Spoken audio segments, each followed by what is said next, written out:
First, let me just thank each and everyone for all the support, feedback, comments about the interview with Ryan Pineda, Brian Davila, and I. It was one of the hardest things I've ever had to do, was kind of sit there and bite my tongue.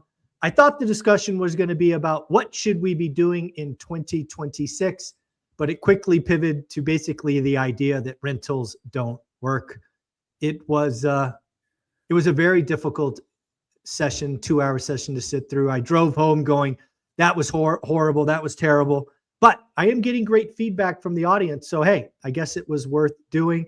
Brandon observed 3 key observations, and I'm going to look forward to hearing those. How you doing, buddy? Good. Yeah, I thought it was very interesting. And I think in a way, it turned out to be a great video for our group, especially to solidify why we do what we do. Cool. You know, I think the first thing we saw was a clash, and it was almost epic, and it was really fun for me on my side, fun to watch and watch you hold your composure. That was so much fun. But I think those guys, you know, I think there's a conditioning issue that went on of what they've experienced over the last 10 years. And then also, I think there's a little bit of an investment philosophy that there's a difference there. Oh, for sure. I think both those are wise connections because, again, when you think about when Ryan got in and Brian got in after him, they've been some of the easiest years if you were kind of a newbie, right? Even brand new real estate agents were printing money in 21 and 22. And I've said it out loud that 21 and 22 were actually terrible years. They were much like 04 and 05 because all these people came off the sidelines. They said it was easy. They overpaid. They had no operations. So while they were, happy as pigs in slop, I was frustrated and mad. So yeah, that clearly is, hey, everything was easy and now it's not easy. So I'm happy and they're not. That's for sure. Yeah, I think of that. Remember that it was a Staples commercial, hit the easy button. Yeah. and that's what I think they were conditioned, because I was thinking back of when they started. I've been in real estate now, not as long as you, but I've been in real estate for now almost 16 years. So I've seen it when it was hard in 2010, 2011. It finally started getting a little easier 2013, 14, and it just ramped up. And it was easier by the year to do it. And I think we as buy and hold, we're used to focus. And I think at some points in that video, you were trying to share wisdom of your decades of experience. And they were talking past you and just not listening to what you brought to the table of experiences, both when it was good and when it was bad. Yeah, I think one of the glaring things that I've actually watched the video, which I've never done before. I never watched my own videos, but I watched this one because I just felt like it was horrible. But one of the things I should have tried to go back to, and I tried to do it twice, I should have tried again, was really hone in with Brian about a buy box. I tried to get there. Ryan at one point said Brian looks at lots of deals, but again, a buy box is so powerful, as you know, because it's a set of criteria that doesn't change, produces a list of opportunities, and you're done. I believe one of the things Brian is suffering from is he doesn't have a buy box, so he's looking at everything. Not only is he looking at everything, he's looking at everything in every state across every investing vehicle, and you get zero accountability, zero scale, zero lessons learned. And of course, now you have a portfolio of 30 units with no cash flow. It's like, no duh, you haven't learned your lesson. Right. We're on the same page. That was my first point, is that focus. And I think I'm very similar in you. We have maniacal focus. Yeah. To the point my wife complains about how focused I am on certain things and says, have some other interest. Yeah. Yeah. No, it's, again, I want to say this again for my audience, and I'm glad you picked up on this. That means the others will as well. The buy box is so powerful because it tells you, it commands you, it demands that you ignore 99% of the market. If you're still looking at everything, you're looking at nothing. That's just how it works. And then if you look at everything across every state, across every investing vehicle, what do you think's going to happen? You're going to lose your ass. So yeah, Get focused, get a buy box. Don't change. Don't deviate. Dude, again, I'll close on this. I was so focused. I looked at my set of criteria for 3 years, which means I missed 99% of the market. And that's okay. That's okay. So yeah, absolutely. Yeah. If everything's important, then nothing's important. Thank you. Yes. And when we know what average is, we know what to say yes to and what to say no to. And it's ultra clarity and no regrets, because you know what a great deal is. You know what an average deal is. Yeah. I call it, and it's also what we see out there, it's patient capital. Yes. We're waiting. We're not having to get a deal just because we want a deal this year. No, we only strike when it's great. Yeah, you're not buying 5 properties in 5 cities in 5 months. That is not the one rental at a time way. That is a recipe to lose your ass. Yeah, it's crazy to see what's out there. The next one, it might be a new concept here, is certain people are wired to have high time preference versus some are wired for low time preference. I think you and I both, we're wired and have been taught through decades of life to have lower time preference. We're not wanting immediate results. Right. And I think they've been conditioned to quick hits, immediate results.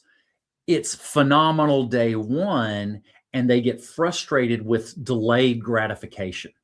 Yeah, for me on this one, you could absolutely be right. But where I went with this topic is, and it's always below the surface. And I tried to drag it out at different times. What I get from folks like Brian and Ryan, and let's be clear, there's a lot of folks like this. Their whole mission is to replace their income. They want to quit their job. They hate their job. They're doing this. They're doing that. So anything that they do has to replace current income. Right. Because that's how they pay their bills. That's how they feed their family. And for me, since day one, since the mission originally was 4 freaking rental properties. Why?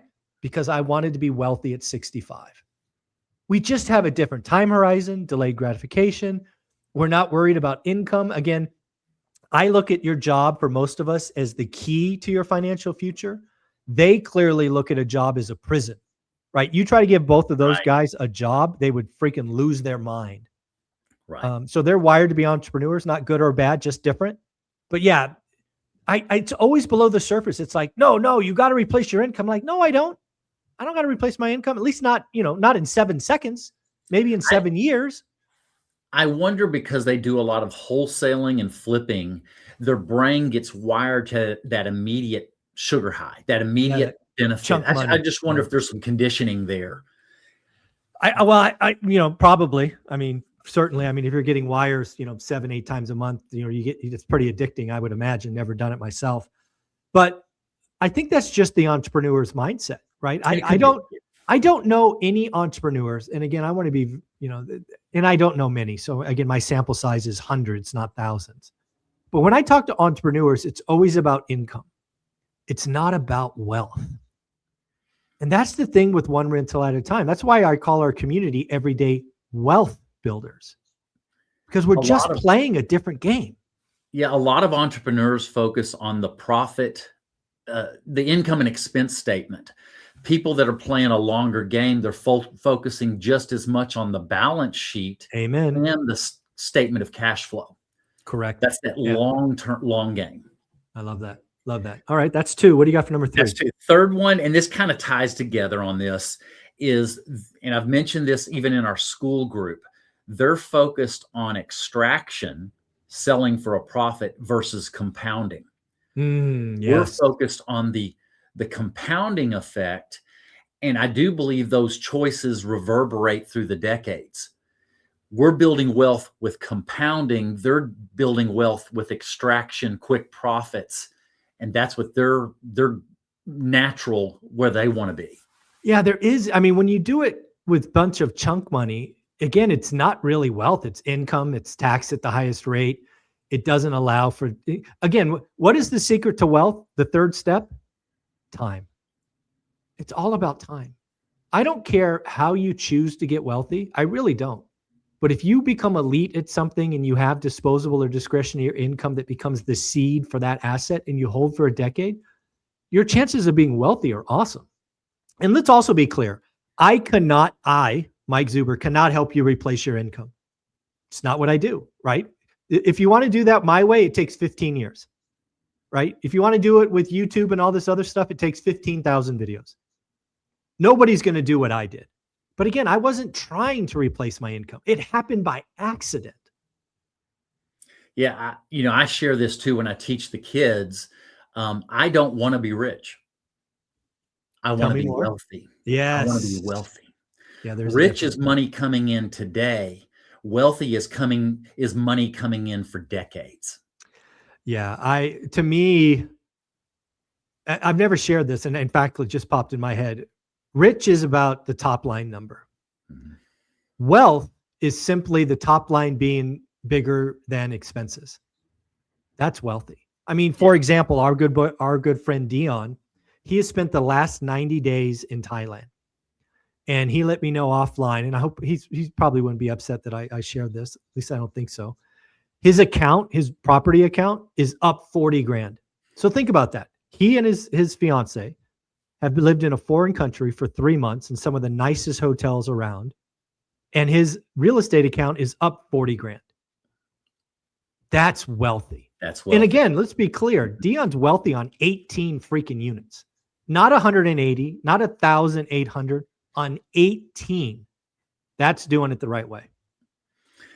And final thing is just share. I have been doing these as I share at the meeting in February. I started my journey of owning the real estate. My first one that went live was 2021. Nice. My second one was 2023. Then it was 2024. Now I'm doing 2 at a time. It's slow, but I'm making, if we talk about cash on cash return and holding my money accountable to only great deals. Mm-hmm. My cash on cash is 14 and 15%. Is that okay?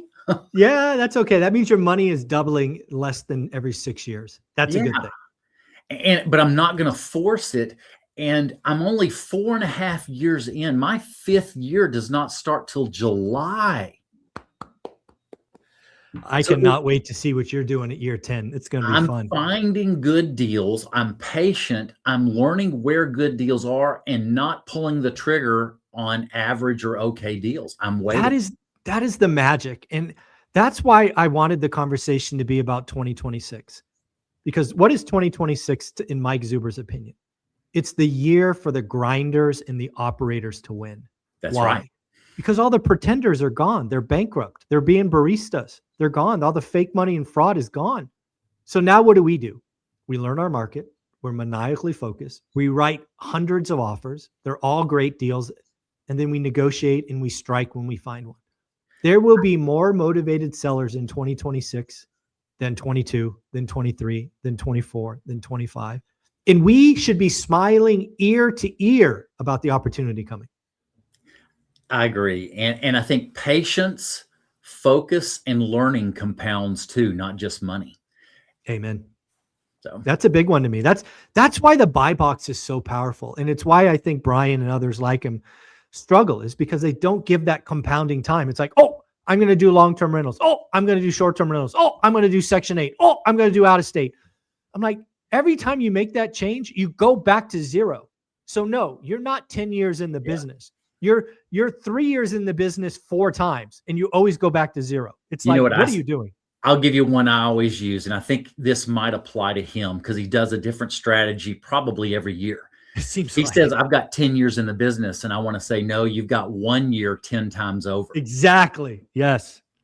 That's what he's got. Don't go back to zero, guys. Just pick your strategy, pick your lane. And the other thing that was really funny in that conversation, again, if you step back and look at Brian's business, and again, I can only use the words that he used. I didn't audit any of this. The guy made 7 figures in his business, which is more money than I have ever made. So what I tried to tell him, and I tried to tell them offline, is, Brian, you need to keep doing what you're doing. You're clearly really good at it, but you need to get laser focused on a buy box and stop all this madness. Right? You could, like, if you do what you're doing for 5 years, you could have 10 properties free and clear and be printing money. Yeah. right? So again, it's yeah, don't repeat year one. The first 5 years suck for everyone, myself included. Yeah, don't stop repeating year one. That's not a wise strategy. Yeah. And I wish him the best. This is Of not course. to hate him in No, any way. to help, to help. We're trying to get every one of him, every one of our group and him, that focus and that buy box are the constant that you Yes. can measure other properties against. No, that's the key. Again, the whole idea of a buy box in the 6 months it takes to build it and learn it is to calculate average. But what people don't realize is that's the unlock. Once you know average, the world is your oyster because all you do is good or great deals. That's it. That's everything. And it takes time and discipline and focus and yada yada yada. But man, once there's that unlock and you could rank the best of the worst properties based on cash or yield. Yeah, that's the secret sauce. Yep, I agree. Very cool. Well, Brandon, you're coming out to the Vegas event here in a couple of weeks. You are speaking on stage. Where can people follow you and see what you're up to? Building Wealth Flow is the new name. I like that a little better. I just changed it a couple of months ago.